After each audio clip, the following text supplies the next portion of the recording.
will see the second requirement for the process of electrolysis, and that is the electrodes. So the second one is electrodes. Electrodes are basically those rods which will conduct electricity. Okay, so they are mainly rods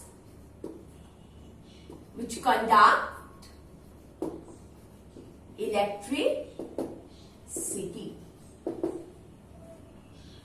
Okay, it can be of two types.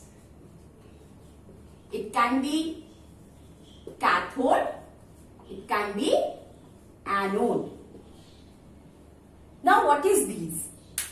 Actually what is happening is that there is a battery, positive terminal, negative terminal. Now the source of current should come from somewhere, and that is the battery. So to this, the positive terminal, there is one rod which is attached, and to this negative terminal there is another rod which is attached.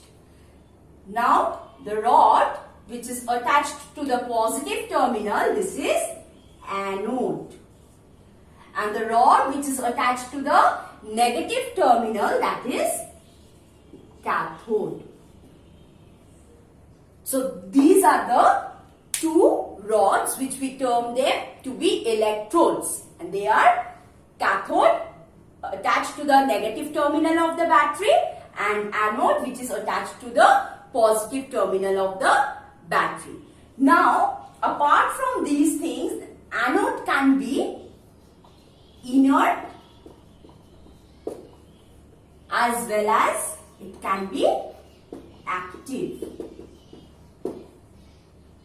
Inert means which is not taking part in any reaction. So that means this inert electrodes not participating in the reaction. Here the reaction is the electrolysis. Example is graphite. Very good example. Platinum is there. Active, that means they are actively taking part in the chemical reaction taking place in the during this electrolysis process. So actively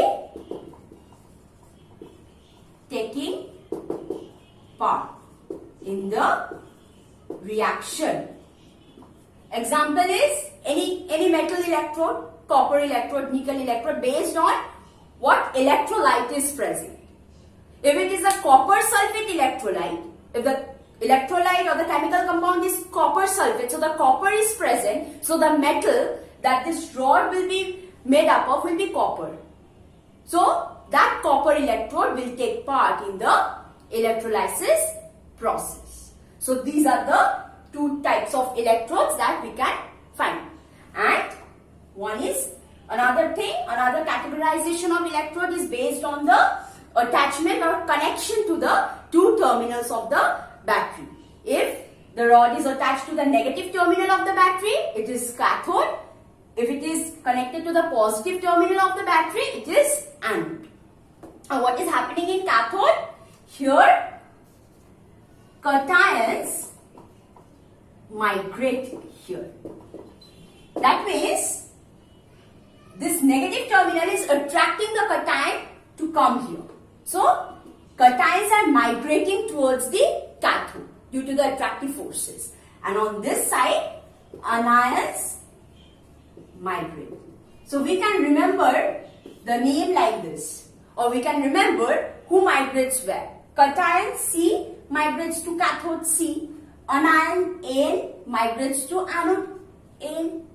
Now we can then get an idea which rod is attached to which terminal. If cation is migrating towards the cathode, obviously this rod will be connected to the negative terminal of the battery, because the positive cations are the positively charged ions. So obviously they will be attracted towards the negative terminal of the battery, and anions which are negatively charged ions, they will be attracted towards the positive terminal of the battery.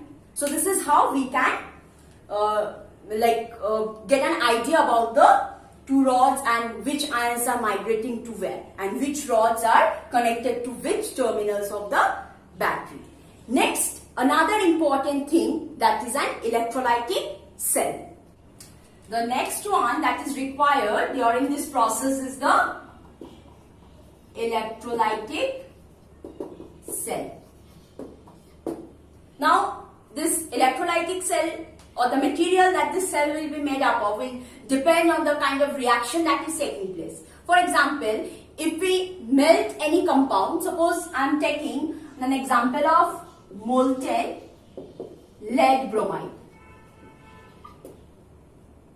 Now this lead bromide compound needs to be melted.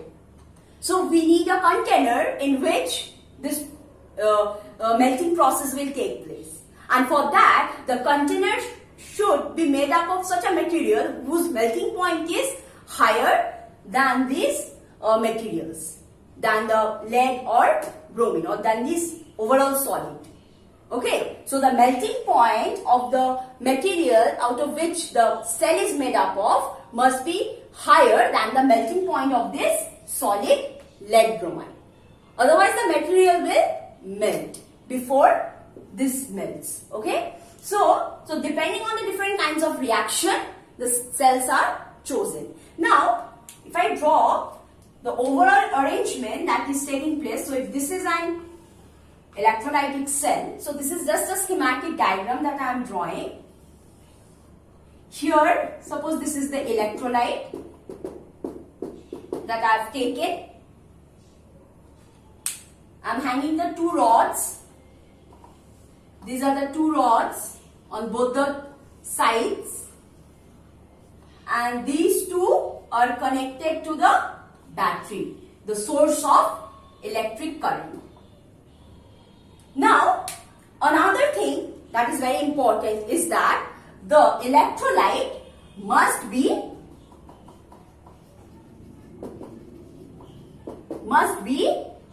in aqueous state or in molten state. This is the first and foremost criteria for this electrolysis process, that this electrolyte must be in molten state or in aqueous state. Otherwise, the electrolyte cannot conduct the electric current in the solid state. So, as I have mentioned that the electrolyte that we generally use are the electrovalent compounds or the ionic compounds, which can form free ions quickly, because in case of covalent compounds, shearing of electrons take place. So it is very difficult to break that bond unless and until that covalent compound is polar in nature. If that covalent compound is polar in nature, then it can form free ions. Otherwise, any non-polar covalent compound cannot form free ions readily in their aqueous state. That's why they act as a non-electrolyte, like sugar solution. That's a non-electrolyte, since it cannot produce free ions in the aqueous state. So generally, all the electrovalent compounds are taking part in the electrolysis. They act as the electrolyte. But those electrovalent compounds are solid, and in the solid state they cannot conduct electric current, because in the solid state they are in their own state and they have a high electrostatic force of attraction. Okay, so since there is a high electrostatic force of attraction, so they are not free to form free ions. So they need to be in their molten state or in their aqueous state, so that the electrostatic force of attraction that acts between the two ions must be broken. So that's why the electrolyte must be in the aqueous or molten state. So this is the very important thing or the criteria of electrolysis. So if any salt or any compound is there, if it is in their solid state, we have to first bring it in their aqueous solution. We have to first convert that solid state into solution so that they can form free ions. Otherwise, that cannot conduct electric current. So, the electrolyte must be in their aqueous or solid state. So, I am taking sodium chloride as an example. Sodium chloride solution. So, it will form Na plus Cl minus H2O will again give rise to H plus, OH minus. So what is happening? So free ions are formed. We can see these are the free ions that are formed from these electrolytes, from this electrolyte rather, in their aqueous state. So sodium chloride is the electrolyte in its aqueous state. So we have to take into account the water as well, because water can also form free ions. So that's why we have to take into account the free ions of water. Then what is happening? These two are cations. And these two are anions. So these cations will migrate towards the cathode, because these cations will be attracted towards the negative terminal of the battery, that is towards the cathode. On the other hand, these anions that are formed, they will be migrated towards the anode, since it is connected to the positive terminal of the battery. So the first point that we have to keep in mind is that cations migrate towards cathode and gets discharged preferentially if two cations or two anions are present. Preferentially, according to the electrochemical series. On the other hand, anions migrate towards the anode,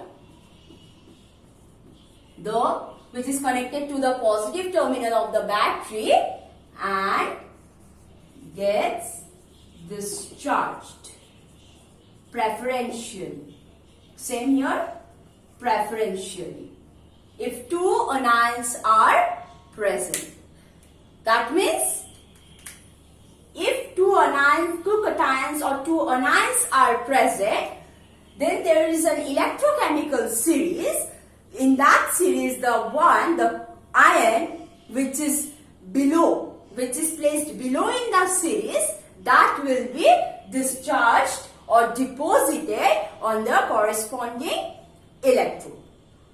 So if hydrogen is below nitrogen in the electrochemical series, in that case hydrogen will be discharged here at the cathode. On the other hand, if OH minus is below chloride in the electrochemical series, in that case this OH minus will be discharged at the anode, and the reaction that takes place is that OH minus leaves one electron and becomes OH, and this OH joins with four other OH molecule nascent and produces two water molecule and one oxygen molecule.